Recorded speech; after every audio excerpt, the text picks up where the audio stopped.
সারা দেশে বইছে ভোটের হাওয়া, এলাকায় এলাকায় চলছে প্রার্থীদের প্রচারণা। কে কোন আসন জিতছে, কত আসন পেয়ে কারা যাচ্ছে ক্ষমতায়, চলছে সেই হিসাব নিকাশ। ভোটের সেই অঙ্ক নিয়ে আমরা হাজির হলাম আরও একবার। বাংলাদেশের জাতীয় নির্বাচন নিয়ে একটি কথা প্রচলিত আছে, ঢাকা যার ক্ষমতা তার। অর্থাৎ ঢাকায় যারা বেশি আসন জিতে তারাই ক্ষমতায় যায়। অতীতের নির্বাচনগুলোতে এটাই দেখা গেছে বারবার। এবারও কি তাই হবে? আমাদের ভোটের অঙ্কের আজকের আলোচনা ঢাকা ৬ আসন নিয়ে। সবচেয়ে আপডেটেড ফিচার্স নিয়ে ১৪০টিরও বেশি দেশে কনকাফরেজ। বাংলাদেশ জাতীয় সংসদের ১৭৮ নম্বর এই আসনটি পুরান ঢাকার সূত্রাপুর, ওয়ারী, গেন্ডারিয়া ও কোতোয়ালী থানার একটি অংশ নিয়ে গঠিত। ২০০৮ সাল পর্যন্ত এই এলাকাটি ঢাকা ৭ আসনের অন্তর্ভুক্ত ছিল। তাই ভোটের অঙ্ক মিলাতে আমরা ঢাকা ৬-এর সঙ্গে ঢাকা ৭ আসনের অতীতের হিসাব নিকাশ মিলিয়ে দেখার চেষ্টা করব। শুরুতে আমরা দেখে নেব ১৯৯১ থেকে ২০০৮ সাল পর্যন্ত ৪টি নির্বাচনে এই এলাকার হালচিত্র। প্রথমেই ১৯৯১ সালের পঞ্চম জাতীয় সংসদ নির্বাচন।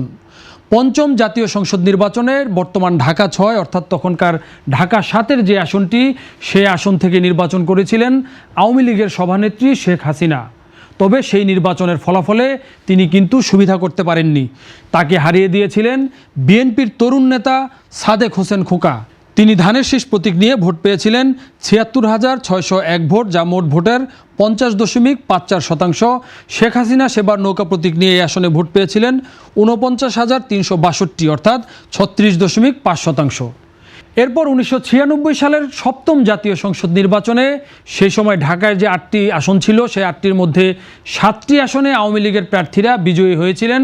কিন্তু এই ঢাকা ৭ অর্থাৎ বর্তমান যে ঢাকা ৬, সেই আসনে কিন্তু সাদেক হোসেন খোকা তিনি তার বিজয় অক্ষুণ্ণ রেখেছিলেন।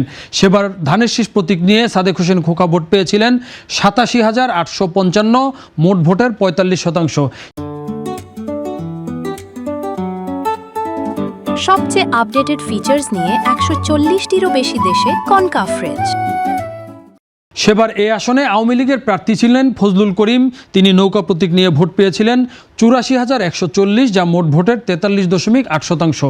অর্থাৎ এই আসনটিতে প্রায় ৩,০০০ ভোটের ব্যবধানে সাদেক হোসেন খোকা দ্বিতীয়বারের মতো বিজয়ী হয়েছিলেন। এরপর ২০০১ সালের নির্বাচনে সাদেক হোসেন খোকা তার বিজয়ের হ্যাট্রিক করেন। সেবার তিনি ধানের শীষ প্রতীক নিয়ে ১,২৩,৬৮৬ ভোট পেয়ে নির্বাচিত হন। তার ভোট প্রাপ্তির হার ছিল ৫৪.৪। সেবার এ আসনে প্রার্থী ছিলেন ঢাকার সাবেক মেয়র মোহাম্মদ হানিফের পুত্র মোহাম্মদ সাইদ খোকন। তিনি নৌকা প্রতীক নিয়ে ভোট পেয়েছিলেন ৯৮,২২৯, যা মোট ভোটের ৪৩.২%। এরপর ২০০৮ সালে এসে ঢাকার ৮টি আসনকে ভেঙে মোট ১৫টি আসন করা হয় এবং এই সূত্রাপুর, কোতোয়ালীকে ভেঙে ঢাকা ৬ আসন গঠন করা হয়, যেটি বর্তমানে ঢাকা ৬ আসন সূত্রাপুর, ওয়ারী, গেন্ডারিয়া এবং কোতোয়ালীর একটি অংশ নিয়ে গঠিত। সেই আসনটিতে আবারও সাদেক হোসেন খোকা নির্বাচন করেন এবং এই নির্বাচনে তিনি প্রথমবারের মতো পরাজিত হন। সেই নির্বাচনে সাদেক হোসেন খোকা ধানের শীষ প্রতীক নিয়ে ভোট পান ৭২,৪৫৬, যা মোট ভোটের ৩৯.৩%। তবে আওয়ামী লীগের প্রার্থী সেবার মিজানুর রহমান খান দীপু, তিনি নৌকা প্রতীক নিয়ে ১,০৩,৭৩৭ ভোট পেয়ে বিজয়ী হন। তার প্রাপ্ত ভোট ছিল ৫৬.৩%। এই হলো ১৯৯১ থেকে ২০০৮ সাল পর্যন্ত এই এলাকাটির ভোটের চিত্র। সেই আলোকে আমরা চেষ্টা করব আগামী ১২ই ফেব্রুয়ারি যে ত্রয়োদশ জাতীয় সংসদ নির্বাচনটি অনুষ্ঠিত হচ্ছে, সেই নির্বাচনে ঢাকা ৬ আসনের কী অবস্থা সেটি দেখার জন্য শুরুতে আমরা জেনে নিব এই আসনটির ভোটের পরিসংখ্যান। ঢাকা ৬ আসনে এবার মোট ভোটার সংখ্যা ২,৯২,২৮৩। এর মধ্যে নারী ভোটার ১,৩৯,৭৬১ এবং পুরুষ ভোটার ১,৫২,৫১৯, আর হিজড়া ভোটার রয়েছেন ৩ জন। এই নির্বাচনে এই আসনটিতে কারা প্রতিদ্বন্দ্বিতা করছে এবার আমরা একটু সেটি জেনে নেওয়ার চেষ্টা করব। এই নির্বাচনে মোট ৭ জন প্রার্থী ঢাকা ৬ আসনে প্রতিদ্বন্দ্বিতা করছেন। তার মধ্যে মূল প্রতিদ্বন্দ্বী বা সবচেয়ে আলোচিত যারা, তার মধ্যে রয়েছেন ইশরাক হোসেন, বিএনপির প্রার্থী, তিনি ধানের শীষ প্রতীক নিয়ে নির্বাচন করছেন। মোহাম্মদ আব্দুল মান্নান, বাংলাদেশ জামায়াতে ইসলামীর প্রার্থী, তিনি দাঁড়িপাল্লা প্রতীক নিয়ে নির্বাচন করছেন। ইশরাক হোসেন এই আসনের তিনবার যিনি এমপি নির্বাচিত হয়েছিলেন, বিএনপির ডাকসাইটের নেতা, আলোচিত নেতা, ঢাকার মানুষের অত্যন্ত জনপ্রিয় নাম সাদেক হোসেন খোকা।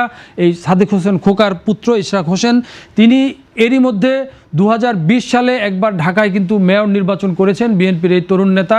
তবে সেই নির্বাচনে আওয়ামী লীগের আমলে যেভাবে নির্বাচন হয়েছিল সেখানে কিন্তু ব্যারিস্টার ফজলে নূর তাপসকে সেই নির্বাচনে বিজয়ী দেখানো হয়েছিলেন। তবে সেই নির্বাচনটিতে ব্যাপক কারচুপি এবং অনিয়মের অভিযোগ এনে ইশরাক হোসেন মামলা করেছিলেন। সবচেয়ে আপডেটেড ফিচার্স নিয়ে 140টিরও বেশি দেশে কনকাফ ফ্রিজ। 2024-এর 5 আগস্টের পর উচ্চ আদালত 2020 সালের ঢাকা দক্ষিণ সিটি কর্পোরেশনের নির্বাচনে ইশরাক হোসেনকে বিজয়ী ঘোষণা করে। তবে সেই নির্বাচনটির পর 5 বছর মেয়াদ পেরিয়ে যাওয়ায় সরকার তাকে ঢাকা দক্ষিণের দায়িত্ব বুঝিয়ে দেননি। সেটি নিয়ে আমরা কিন্তু ইশরাক হোসেনকে সেই সময় আন্দোলনও করতে দেখেছি। সেই ইশরাক হোসেন এবার ঢাকা 6 আসনে বিএনপির প্রার্থী হিসেবে সংসদ সদস্য পদে নির্বাচন করছেন। অন্যদিকে জামায়াতের প্রার্থী মোহাম্মদ আব্দুল মান্নান, তিনি প্রথমবারের মতো নির্বাচন করছেন। তিনি ইসলামী বিশ্ববিদ্যালয়ের একজন সহযোগী অধ্যাপক এবং ওই বিশ্ববিদ্যালয়ের ইসলামী ছাত্র শিবিরের সভাপতি ছিলেন। তিনি কিন্তু ঢাকা 6 আসনে বিজয়ী হওয়ার জন্য ব্যাপক প্রচারণা চালিয়ে যাচ্ছেন এবং সেক্ষেত্রে তিনি পরিবর্তনের কথা বলছেন, অর্থাৎ জাতীয় রাজনীতিতে যে পরিবর্তনের হাওয়া বইছে সেটিকেই তিনি নির্বাচনী প্রচারণার মূল বিষয় করছেন। এবং বিএনপি যখন বিভিন্ন সময় ক্ষমতায় ছিল তাদের যে দুর্বলতা, সেই দুর্বলতাগুলো তুলে ধরার চেষ্টা করছেন এবং মানুষের মধ্যে চাঁদাবাজি দুর্নীতির বিরুদ্ধে মানুষকে সংগঠিত হওয়ার আহ্বান জানাচ্ছেন। তবে অতীতের যে রেকর্ড এই আসনটিতে নির্বাচনে, সেখানে কিন্তু জামায়াত ইসলামীর খুব বেশি সাংগঠনিক শক্তির আমরা প্রমাণ দেখি না। 1991 সালে এখানে জামায়াত ইসলামী প্রথমবার নির্বাচন করে 2000 ভোট পেয়েছিল এবং 1996 সালে 3500-এর মতো ভোট পেয়েছিলেন এবং এরপরে কিন্তু জামায়াত ইসলামীর দাঁড়িপাল্লা প্রতীকে এখানে পরবর্তীতে আর কেউ নির্বাচন করেনি। সেক্ষেত্রে এই আসনে আব্দুল মান্নান ইশরাক হোসেনের বিরুদ্ধে কতটা সুবিধা করতে পারবেন সেটি দেখার বিষয়। ঢাকা 6 আসনে এই মুহূর্তে ইশরাক হোসেন অনেকটা এগিয়ে রয়েছে, একথা আমরা বলতে পারি এবং ধারণা করা হচ্ছে তিনি সহজেই বিজয়ী হবে। শেষ পর্যন্ত আসলে সেটি ঘটে নাকি মোহাম্মদ আব্দুল মান্নান জামায়াত ইসলামীর প্রার্থী তিনি কোনো চমক দেখান, সেটি জানার জন্য অপেক্ষা করতে হবে 12ই ফেব্রুয়ারি পর্যন্ত। দর্শক, বাংলাদেশ প্রতিদিনের ইউটিউব চ্যানেল এবং ফেসবুক পেজ ফলো করে আমাদের সঙ্গে থাকুন।